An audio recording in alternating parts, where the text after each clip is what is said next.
What's up, guys? This is Andrew Frezza from Care.Coach.Lead, and today I'm going to be sharing the 7 must-haves in every warm-up that you program.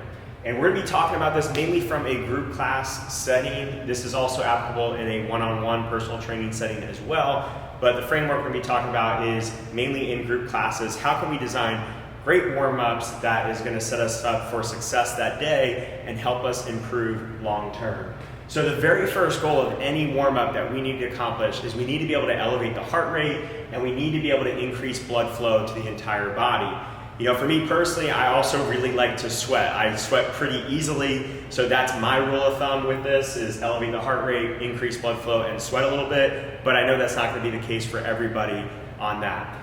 The second thing we want to do is be able to move all of our major joints and muscle groups, and this is going to be just a general warm-up of every muscle group, whether you're using it or not that day. We want to hit everything and get everything woken up and firing. The third thing we want to do is we want to prep specific movement patterns of that day. Okay, so let's start to tie these in a little bit. When we talk about elevating the heart rate, that could be as simple as hopping on the bike a little bit, getting some blood flow in, getting that heart rate up a little bit. For number 2, though, we need to make sure that we're moving all major joints and muscle groups. So if we're on a bike, that's mostly lower body. We'd also want to be able to get some arm circles in, some wrist circles in, something like that, that's going to move those major muscle groups. But if we're talking about prepping the specific movement patterns in the day, we need to look at, are we squatting? Are we hinging? Are we pushing? Are we pulling? Are we doing a lot of core work? Those are our 5 big categories for movement patterns and muscle groups. So if we're doing a heavy squat day, we want to make sure that we're doing some squats in that warm-up. We want to be able to make sure that we're doing some knee flexion of some sort. It could be a step up or a lunge, but we're hitting squat type patterns in that, okay? So the next thing that we want to do is teach and reinforce proper technique and range of motion in the warm-up. And mainly when I'm thinking about this is when we're in a group class setting, we might only have 45 or 60 minutes with our clients. And how do we maximize that 45 or 60 minutes? We need to be able to build stuff in the warm-up that's going to be able to get them a little bit better, improve their technique, not just for that day, for long term. Okay, so if we can build in things in the warm-up that's going to reinforce proper technique, improve their technique over time, we're going to help maximize that hour and help improve our clients. So one way to do that, one way that I really love, is to do either isometric holds or tempos. Okay, so that could be you're doing a warm-up dumbbell press, single arm dumbbell press. All right, let's hold at the top. Okay, so that's an easy way for us to now create change at the top of that press.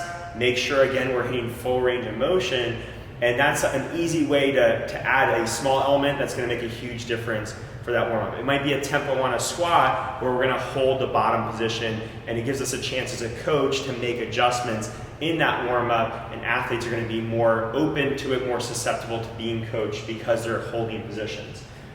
The 5th thing we want to look at is how can we address any common mobility restrictions or limitations.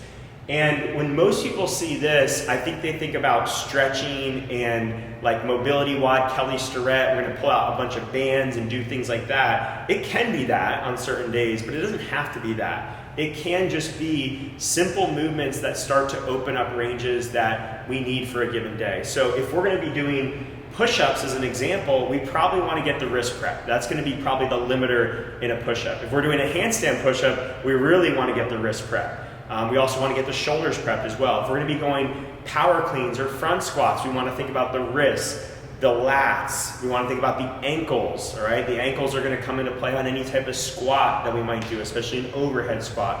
So really what we're thinking about is what is the movement pattern, what is the limiting factor from a mobility perspective of that movement pattern, and how can we build things into the warm-up that are going to start to open that up. So for the wrists and a push-up, it might just be some simple plank rocks. It doesn't have to be a banded wrist stretch or something like that.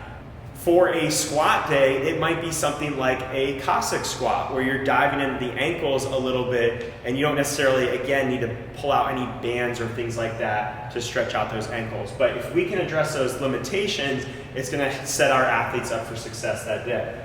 The 6th thing we want to do is we want to train any skills or progressions, especially when there's more complex movements involved in that day. Okay, so if it is a handstand push-up, it's great for us to get some push-ups in the warm-up. It's great for us to get some wrist prep in the warm-up. But at some point, we probably want to get upside down, do some handstand holds, maybe do some negatives, do some wall walks, things like that. Those are going to be more the skills and progressions for the handstand push-up. Another example would be a clean, a power clean. Things like RDLs are going to be great general prep for that clean. Also, some elbow rotations are going to be a great way to open up the wrists for that clean. But once we start doing position work, once we start doing liftoffs, once we start doing 1-inch cleans or something like that, that's going to fall more under number 6, where we're training the skills and progressions for that movement. And then finally, number 7 is we want to start to prepare the nervous system for the loads and intensities of that day. So that could be adding weight to build up on a power clean, or adding weight to build up on a back squat. It could also be from a central nervous system to get ready for a high intensity sprint for that day, where if we're going to be doing bike sprints, if we're going to be doing a workout like Fran, which is under 5 minutes, but it's super intense, we want to be able to get that nervous system starting to feel intensities close to that level, or maybe even intensities that are higher than that level, but for short periods of time. So if we're going to be doing 20-second bike sprints, we might want to hit some really quick 5-second bike sprints, or hit some longer 30 to 60-second bike sprints that are just below the intensity we might want to hit for that day. But we need to get the nervous system ready for those loads. We can't have it be a surprise when we get into the main entree of that given day, okay? So when we're looking at this list, I like to separate it mentally in my mind as the first 2 are kind of our general warm-up. The next 3 would be more of a specific warm-up, and then the final 2 are really specific workout prep for that day, okay? And one thing to note though is we don't need these to be separate. We don't need these to be bucketed, and that's why I just have it as a list of 7, is because there's going to be times where your general and specific warm-up are kind of blended into one. There's going to be times where your specific warm-up and your last half, your skills and progressions and preparing for the loads of the day, blend together. They don't have to be clearly defined, but we want to be getting most or all of those 7 almost every single day. All right, so hopefully you guys find this helpful. Hopefully this gives you a better, well-rounded view to look at your warm-ups when you're designing them. And the next time you plan a warm-up, check those boxes and see if you're hitting all of those on some level each and every time. If you guys have any comments or questions, leave them below, and see you in the next video.